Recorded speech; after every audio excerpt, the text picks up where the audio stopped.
I will die on this hill. I cannot stress this enough. The importance of a well-kept database can either launch or kill contract recruiting careers. It is so important. And each team and recruiter obviously will have their different take on the best method of maintaining that organization for what that looks like for them, right? Something needs to be in place so that your database is easily searchable, so that the next time that a role comes around, you can quickly identify who you already have in your network that's qualified. Initiating becoming a hiring machine sequence in 3, 2, 1.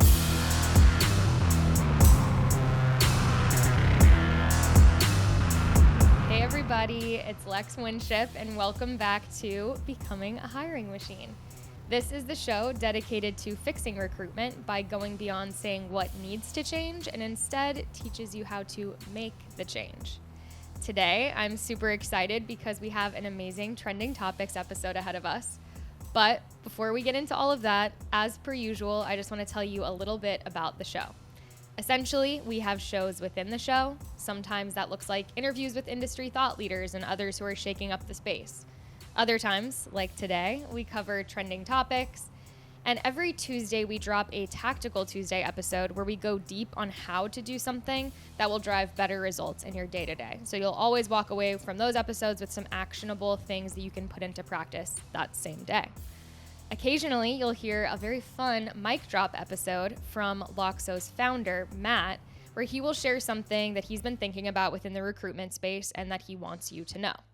As a reminder, if you like the content that we share here, you can always like, subscribe, follow for more, all the things.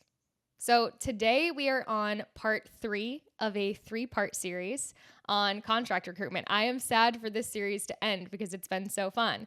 We've covered quite a bit of ground on these last 2 episodes, from the potential upsides of contract recruitment all the way through to the nitty-gritty of protecting your margins.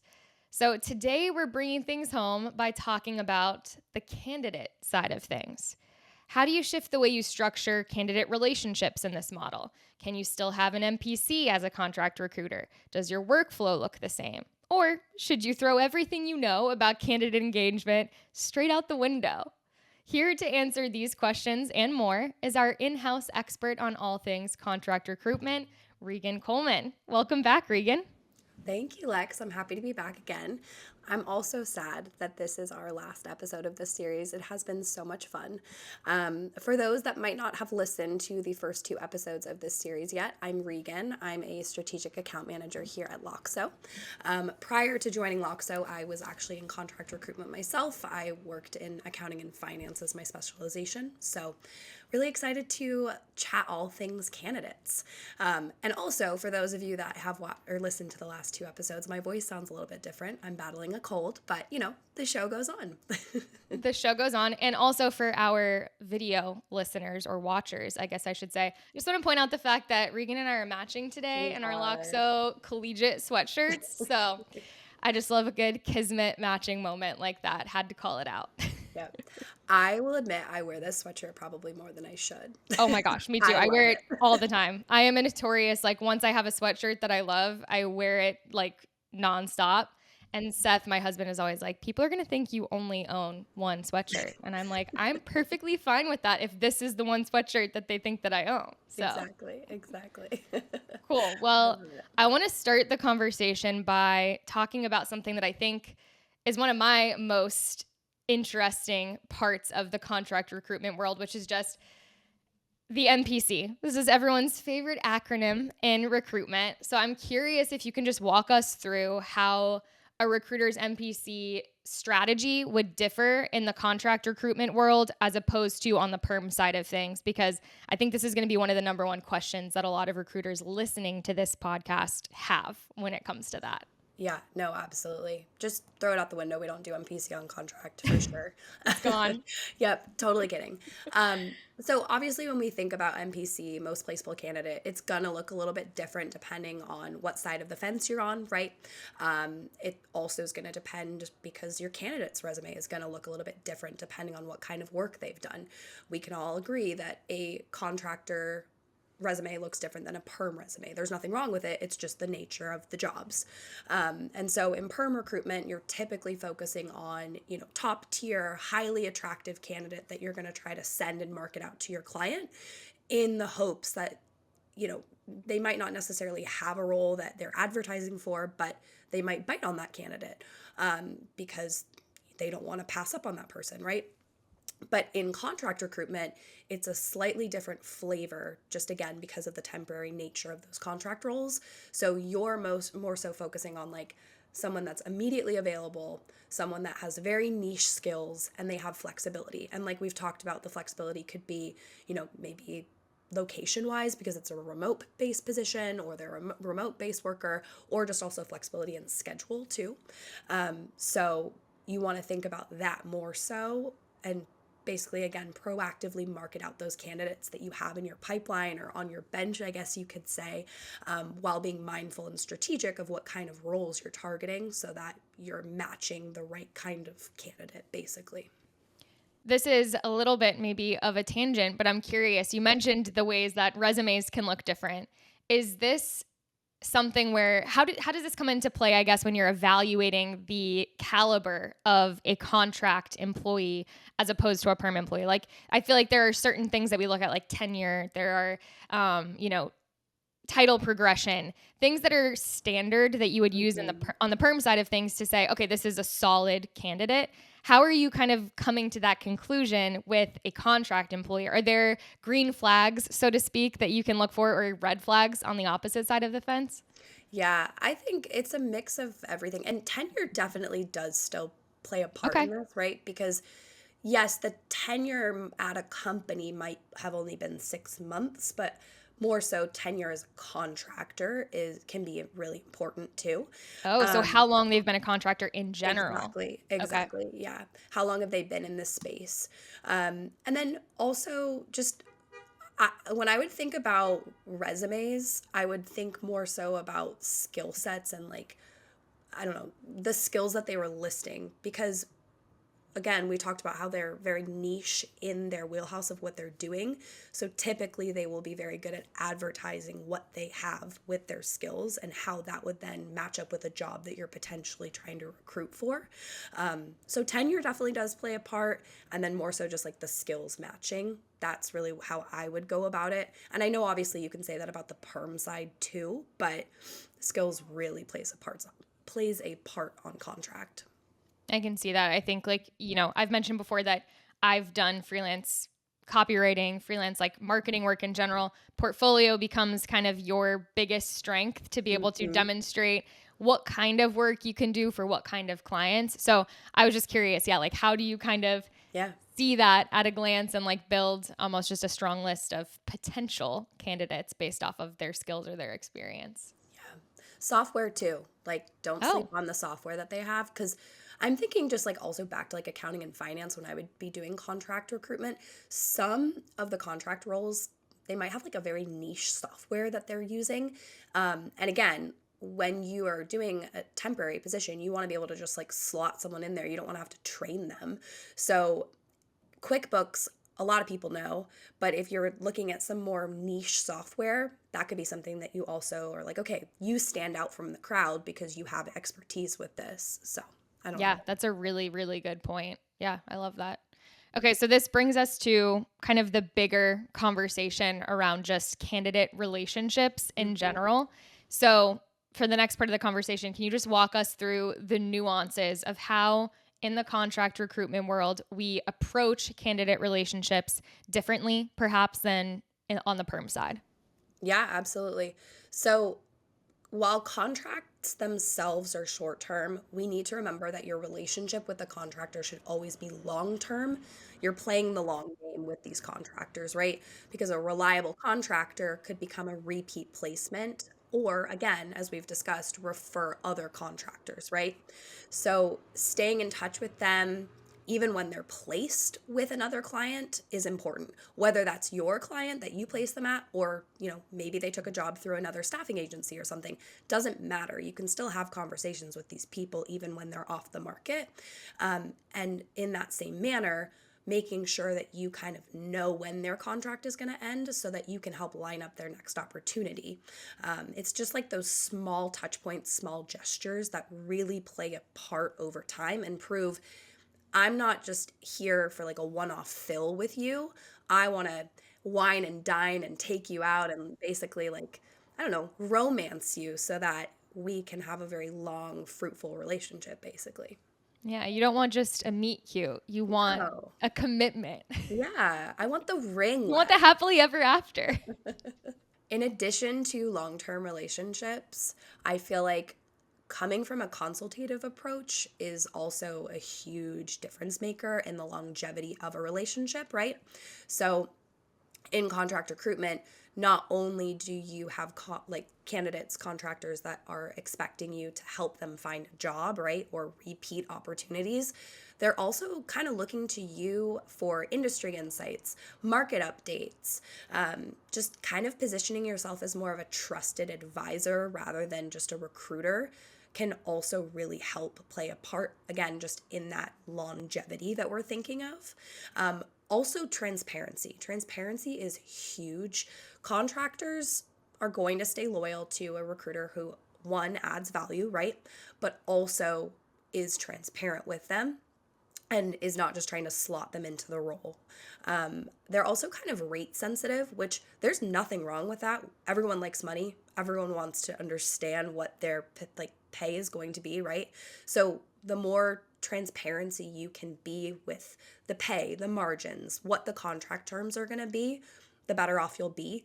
Miscommunication around rates can lead to distrust and basically lead to just like a loss of a contractor that's in your back pocket. So I would definitely be transparent with your contractors. No, that's really good to know. I want to circle back to something that you mentioned about just kind of being almost this trusted advisor. This is something we talk a lot about on the pod, but you mentioned the idea of just like industry insights and like market trends and updates. How are you staying abreast of all of that stuff? Like, is that something that you kind of keep in your list of responsibilities of like, hey, this is something that I need to be up to date on, not just for my own knowledge, but so that I can kind of be this communicator and like this middleman to all of my clients and my candidates? Not necessarily, but a great recruiter will. Okay. Like, I wouldn't say that it's in your job description by any means, but same can be said for any other job, right? The people that go above and beyond are typically the ones that get the promotion, stick around, get the returning business in a sense. So, I mean, recruiters are on LinkedIn all day, every day. So they're taking in information. They should be able to then share that information with their candidates. The other thing is like you're having conversations with people every day. You're learning from your candidates as well. So when someone asks you a question of like, what are you seeing out there? Yes, you can share like what you've learned from your research, right? But you can also kind of give them a sense and a vibe of what you're hearing from the people that you're talking to every day as well. So, No, that's really good feedback. We talk a lot about just in terms of the talent advisory mindset when it comes to working with your clients, but this is an interesting flip side of like also on the other side of things with your candidates and kind of one again keeping them aware of what's happening and cluing them into some of that insider knowledge that you have, but then also preparing them for the opportunities that they're going to be introduced to and just making sure that they have that information in their back pocket. So I love that pay it forward approach. And I feel like it benefits you, it benefits the client, it benefits the candidate. It's, mutually beneficial on three levels, which is great. yep. And that pay it forward, like we talked about last episode, you never know who could be your future client. So pay it forward now for sure. So speaking of paying it forward, pipelines, like how are we building pipelines and everything's moving so fast in this world? How do you manage that side of things? Yeah, I mean, we'll talk a little bit more about like organization later Okay. on in the episode, right? But I think maintaining a warm pipeline of pre-vetted, immediately available candidates, that's the contract recruitment game. You have to. So you need to keep in touch regularly, like whether that's a monthly or a quarterly check-in. especially when candidates are on assignment, right? Like I said, even if it's not through you, you should still be talking to these people to understand what's going on with them. Using a CRM or some sort of ATS, right, to track when their contract end dates are going to be, what their availability is, what their preferred contract lengths or types are. All that information needs to be on hand and filterable for you.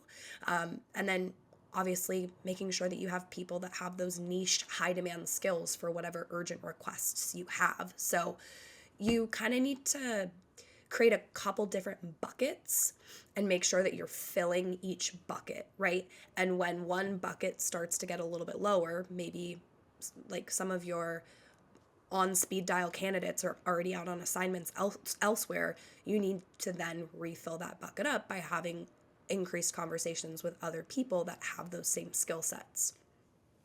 Yeah, keep coming back to the speed element of things Yeah. here and the timing element of like, okay, contracts ending, contracts starting, who's available right now, who's available in 3 months. Like, I know we're going to get into organization and tech later, but like, it blows my mind to think about all of the things that you have to be on top of. It just seems impossible almost. So I can see how pre-intelligent tech, this was almost impossible. Oh, yeah. Oh, yeah.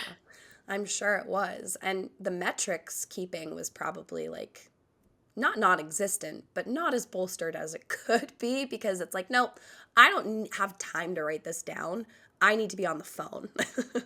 Yeah, like how do you prioritize the admin side of things when you're so just constantly juggling all of that? I Yeah. cannot even imagine. Yeah. We talk about the importance of tech all the time, but this does seem like one of the areas where it is the most important. Like I haven't had a conversation prior to this where I have felt the need as strongly as I do right now. Yeah. I will die on this hill. Like, an organized database is important for any recruiting teams, right?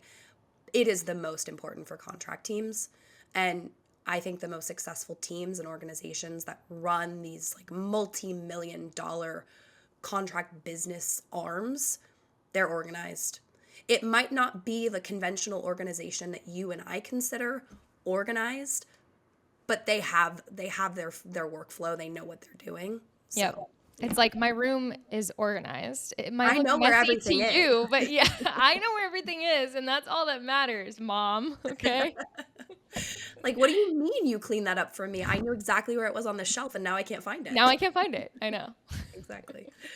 So yeah, you talked about metrics. Time to submit, I think, is a huge one here. So yeah, like talk about that a little bit more, just like speed, efficiency, that side of things. Yeah.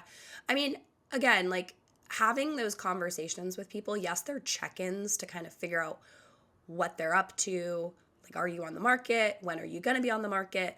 But it's also, again, inherently pre-screening them a little bit, like checking in again on what their compensation, like their expected compensation looks like. Would you commute? Would you not commute? How far would you commute? Like just dropping those questions into the conversation so that your candidates are pre-screened. All you need to do is then reach out to them and say, hey, I have this role. It aligns with what you're looking for and what we've discussed. Can I submit you to the position? They say yes, you send it. So basically, just keeping their information as up to date as possible is key for you and for them, right?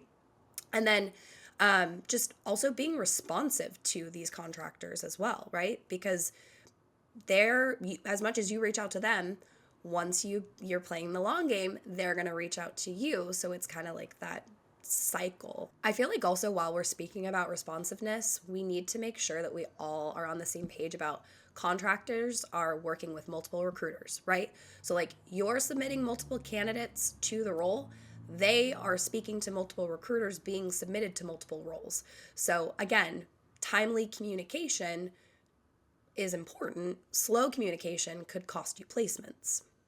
So you want to be very mindful of that. I feel like also speaking about placements, something that you should definitely be doing while your contractors are on assignment is just making sure that you are giving them continuous support because that strengthens your reputation with them. It also allows them to kind of chat with you if there's any issues. So kind of like what we talked about last time, right? Where you're the middleman between the candidate and the company, just making sure everything feels good because you're their voice sometimes, right? So checking in with them regularly is crucial.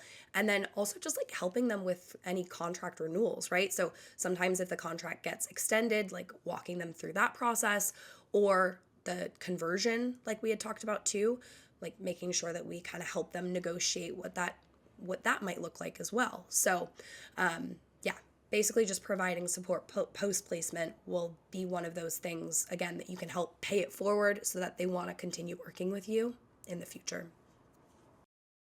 I love it. So we've already kind of touched on this a little bit.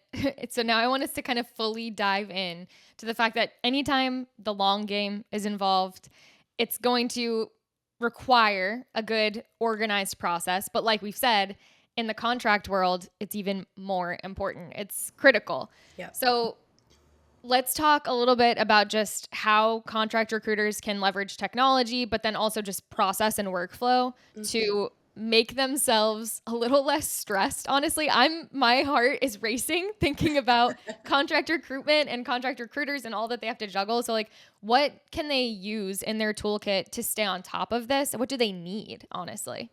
Yeah. Yeah. Again, I will die on this hill. I cannot stress this enough. The importance of a well-kept database can either launch or kill contract recruiting careers. Like, it is so important. And each team and recruiter obviously will have their different take on the best method of maintaining that organization for what that looks like for them, right? But at the end of the day, I think something that we can all agree on is that something needs to be in place so that your database is easily searchable, so that the next time that a role comes around, you can quickly identify who you already have in your network that's qualified. I don't care if that's lists, keyword searching, tags, statuses, using custom fields. One of the things that we always talk about during onboarding, right, especially with like my contract customers, is let's talk about your process.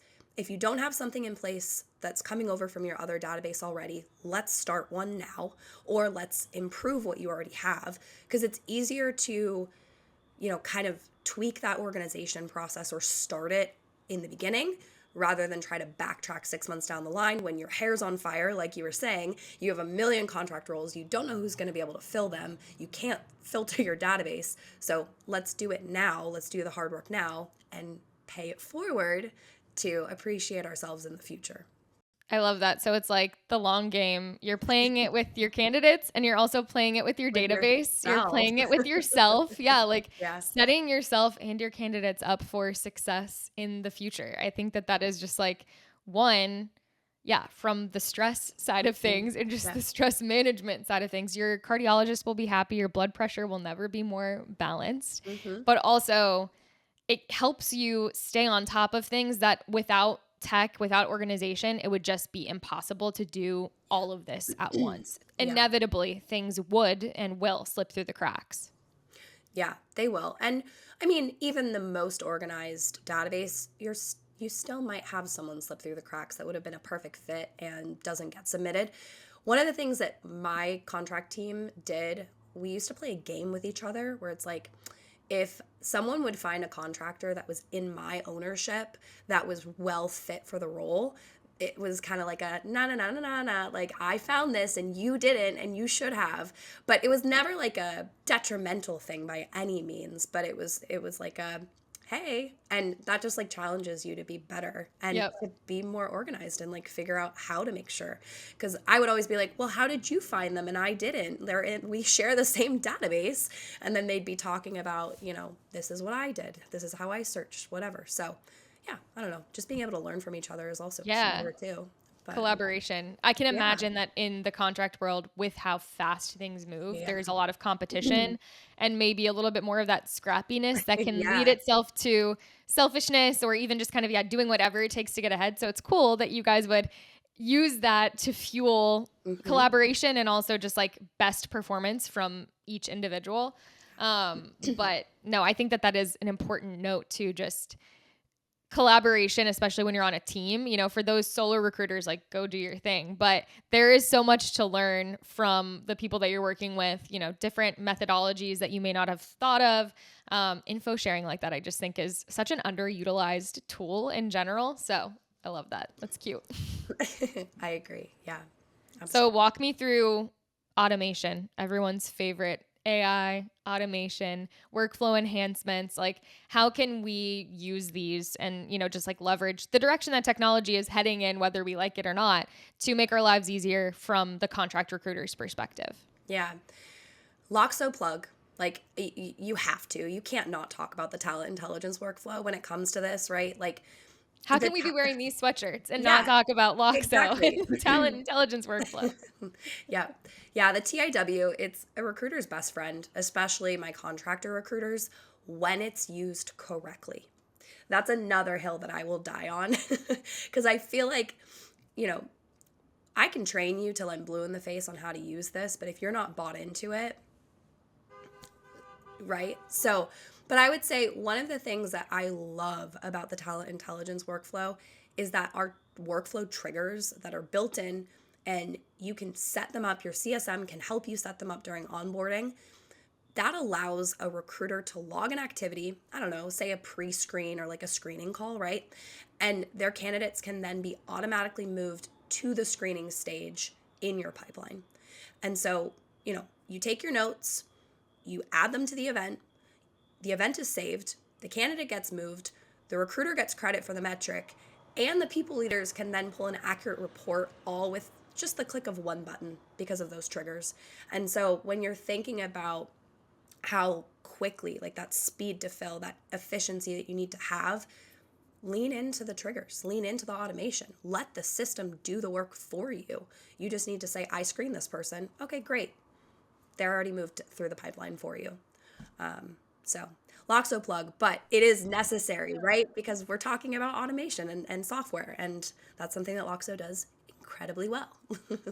I love that. Yeah, I think that this is one of those things too, where we talk a lot about what are those AI / automation opportunities that make your process more human. It sounds ironic. It sounds like an oxymoron, but it actually is possible. Rejection messages. This is one that we talk about a lot on the perm side, but I'm sure that comes into the mix on the contractor side as well.